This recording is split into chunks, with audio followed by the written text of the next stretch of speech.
This is painful, but...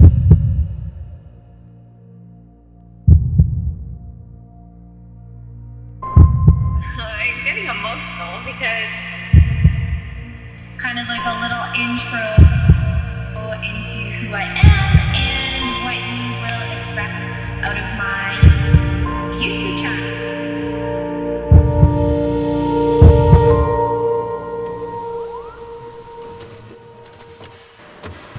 What's up, guys? My name is Megan Cormier, and welcome to my new YouTube series called The Rise. I called it The Rise because in the last couple of years, I've had some of the toughest years in my life. A lot of shit has happened, and I wanted to make this series to show y'all that no matter what happens in your life, we can come back to it and we can rise above. So let me take you back.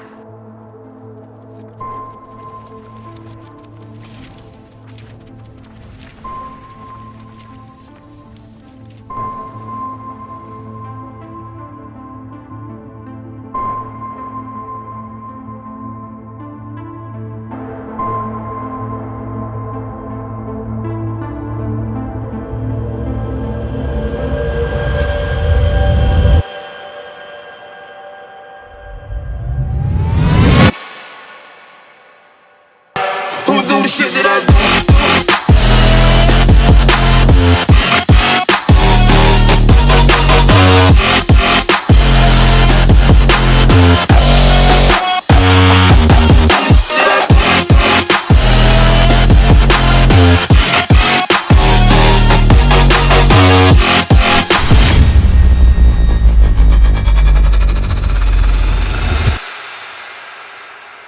I've been competing since 2014. It's now 2020, and I haven't been able to step on stage for just over 2 years, about 2.5 years. I'll take you back to 2017. That was my best competing year to date, and the last year that I have stepped on stage. Now, I just started working with Amber with Hammer Fitness at the end of 2016. We got ready, we did multiple shows in 2017, improving my placing every time, as well as my physique. And at the end of that year, I had done my first international show, and I ended up winning, being just a couple points away from winning my pro card. So during that year, I worked extremely hard. I was in prep for pretty much an entire year, but I absolutely loved it. I had a lot of opportunities come my way. I had been personal training and online coaching for a few years at that time as well, and I had just fully been able to go fully online for myself and open up my own business online. I was doing very successful, and at the end of 2017, Amber had asked if I wanted to join up with Hammer Fitness as a coach as well. So that was a huge goal of mine when I first started as a client with Hammer Fitness, was to be able to work as a coach with such an amazing team and community. So I had that opportunity at the end of 2017. I ended up getting a few sponsorships at the end of 2017. I ended up getting my very first publication. So I had a lot of awesome things coming my way after such a positive year. Now, beginning of 2018, I ended up getting a breast augmentation. This is something that I wanted to do for ever since I was a teenager. I've always had very small boobs, but once I started competing, you get down to such a low body fat percentage that it really escalated my want for breast implants. So beginning of 2018, I got my breast augmentation. They look great. I love them. Only a couple weeks after, I had already jumped into a prep. So I didn't really give my body a lot of time to recover from both my augmentation, and it was only a couple of months after my last year competing where I had done a whole year of dieting pretty hard. So needless to say, I didn't really take much of a break, but I was gung-ho to just fucking give her and go into 2018 coming out with my pro card. So I had prepped for the Toronto Pro, and I had got to a point where no matter how hard we started dieting, my body just was not responding. And we chalked it up to, not giving my body the rest it needed and the recovery after both the long prep and then also after getting my breast augmentation. So we took a step back and took, I think it was like 3 or 4 months off, and like got my calories up and like really tried to get my body back into a really good place. I started feeling okay, and we decided that we were going to give it a go for nationals at the end of 2018. So after that, we were pushing. My body was responding better this go around, but it still was very stubborn. Like, I think I was about 6 weeks out, and I was dieting harder than I really ever have, even at 2 weeks out of a show where I'm dieting hard. And it's okay. I was like, you know what? I'm up for the challenge. I will do whatever it takes to get there, blah, blah, blah. And that's the thing with me, is like, I will go all in to get a goal. So at that point we were doing that, but not much was really happening with my body. It was changing a bit, but I was retaining so much water, so much inflammation, and my midsection was being very stubborn, which is an area that usually isn't as stubborn for me. So it was really weird.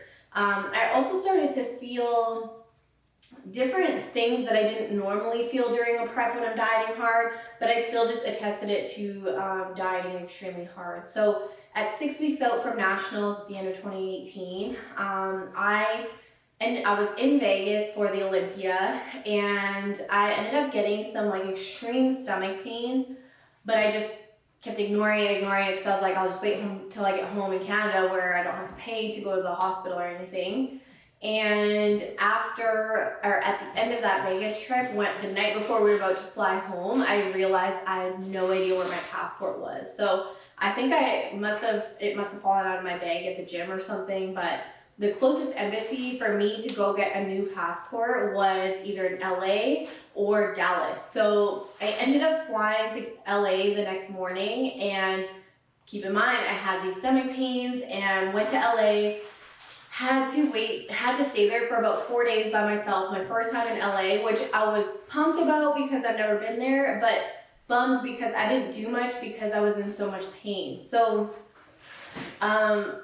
with all of that, getting a fast track passport and then having to stay there on my own for 4 days, etc., I think I spent like an extra $4,000 or something like that out of my pocket, and it was just very stressful because a few months prior I had already gone through a lot of just random bullshit of say expenses that just came up, where I think in like a 3-month span I probably spent like $15,000 on like nothing. Like, it just seemed like nothing, but it was just stupid stuff. So once I got back from LA, as soon as I landed, my mom picked me up from the airport and took me straight to the hospital. We waited, like, I think I was in the hospital for almost 24 hours by the time we waited and got in and waited and etc. And turned out I had pancreatitis and a stomach ulcer, and I was put on some medications for 4 weeks. Couldn't work out for the next 4 weeks, and so I went from dieting extremely hard to doing nothing. And that just honestly fucked with my body and fucked with my mind. So I didn't reverse diet. I gained I think 30 pounds in I think it was like 2 months. And when I started to come back from that, I started working out, started to feel okay. And then I pulled my QL in my back doing deadlifts, and it fucked up my sciatic nerve, which I'm still dealing with to this day. So this was end of 2018. So then that injury put me out for a good almost 2 months. I was slowly getting back into training, but I couldn't even do upper body stuff. It just shot pains down my legs. So that messed with me.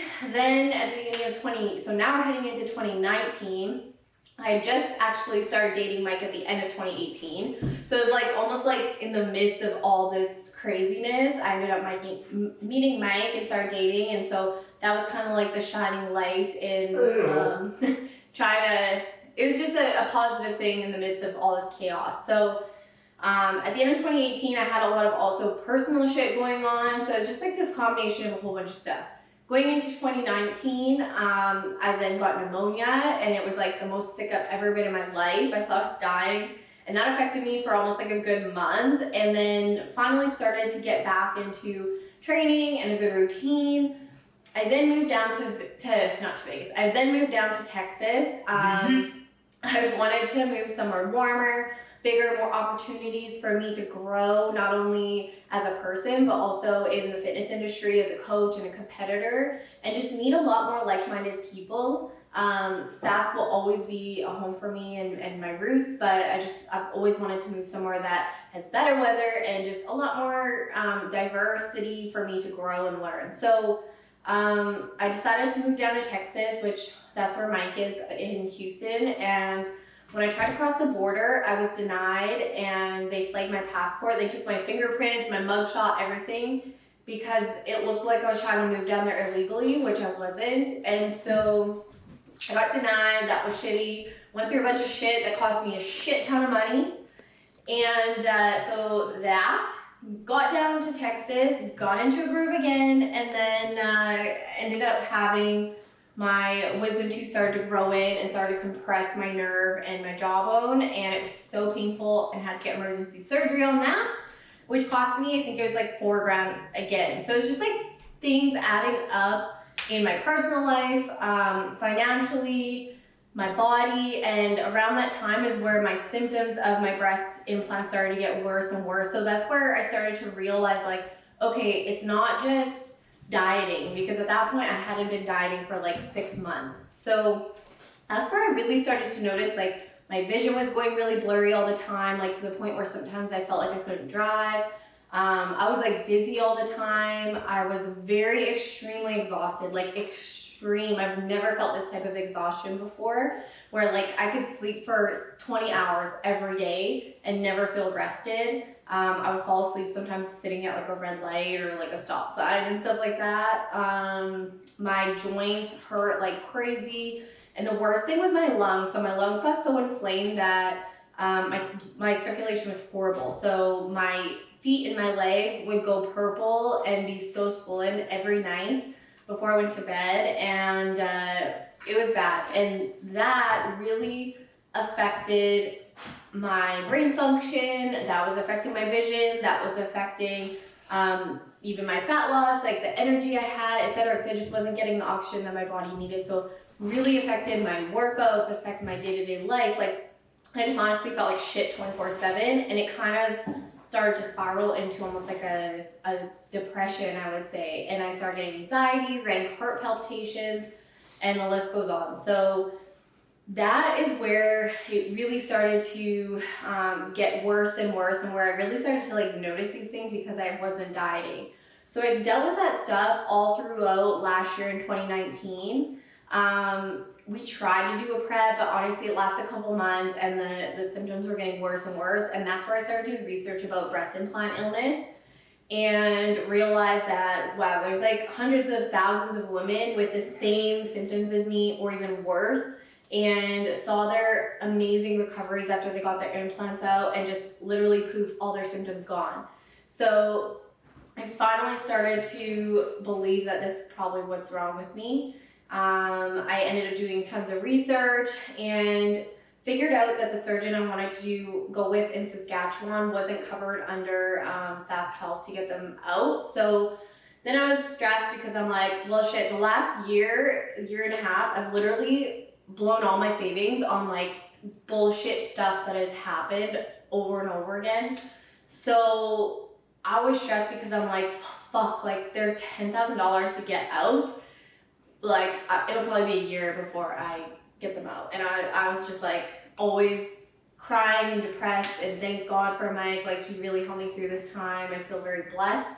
He listened to me like really crying about it a lot because I kept it to myself for a very long time, and it was really tough because people like started assuming that I wasn't working hard anymore, that I just kind of like gave up on competing and just didn't want to, I don't know, try anymore, and that I was becoming a pussy and shit like that. And I'm just like, that is like the opposite of who I've ever been my entire life. And it was just so frustrating because I felt like I was living in this body and mind that was not mine. And it was going on for quite some time. And knowing what it was now, I felt a sense of peace, but I also felt really upset and frustrated because I didn't have the finances to get them out. So I went another few months of researching, kind of dealing with it, and ended up finding a surgeon down here near Houston that I went and did a consult with him,